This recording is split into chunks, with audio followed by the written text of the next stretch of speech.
কাতারের আকাশসীমায় ভূপাতিত হওয়া ইরানি যুদ্ধবিমানের ৩ পাইলটকে কয়েক মাস ধরে আটকে রাখার অভিযোগ অস্বীকার করেছে কাতার।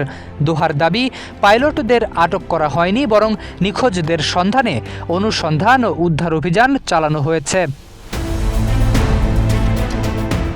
শনিবার কাতারের পররাষ্ট্র মন্ত্রণালয়ের মুখপাত্র মাজেদ আল আনসারি ইরানের এই অভিযোগকে বিভ্রান্তিকর বলে মন্তব্য করেন। তিনি জানান, এপ্রিল মাসে ইরানের ২টি সামরিক বিমান কাতারের আকাশসীমায় প্রবেশ করে। কাতারি কর্তৃপক্ষ বিমান দুটির গতিপথ শনাক্ত করার পর যোগাযোগের চেষ্টা করে, তবে কোনো সাড়া না পাওয়ায় কাতারের ভূখণ্ড রক্ষায় প্রয়োজনীয় ব্যবস্থা নেওয়া হয়। আল আনসারি আরও বলেন, ঘটনার বিষয়ে কাতার এরই মধ্যে সরকারি চ্যানেলের মাধ্যমে ইরানকে বিস্তারিত জানিয়েছে।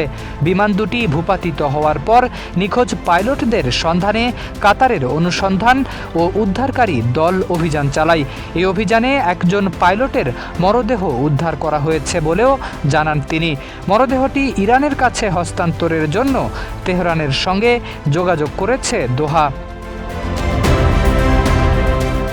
এর আগে শনিবার আন্তর্জাতিক রেডক্রস কমিটির কাছে পাঠানো এক চিঠিতে ইরানের সামরিক কমান্ডার সৈয়দ মোহাম্মদ বাগের জাদে অভিযোগ করেন, এপ্রিল মাসে কাতারের আকাশসীমায় ভূপাতিত হওয়া ২টি সু-24 যুদ্ধবিমানের ৩ পাইলটকে দোহায় কয়েক মাস ধরে আটক রাখা হয়েছে। ইরানি সামরিক বাহিনীর দাবি, ওই ২টি বিমানের আরও ৩ ক্রু সদস্যের কী হয়েছে তা এখনও জানা যায়নি। তাদের সন্ধানে অনুসন্ধান চলছে। শরীফ উদ্দিন, ইত্তেফাক নিউজ।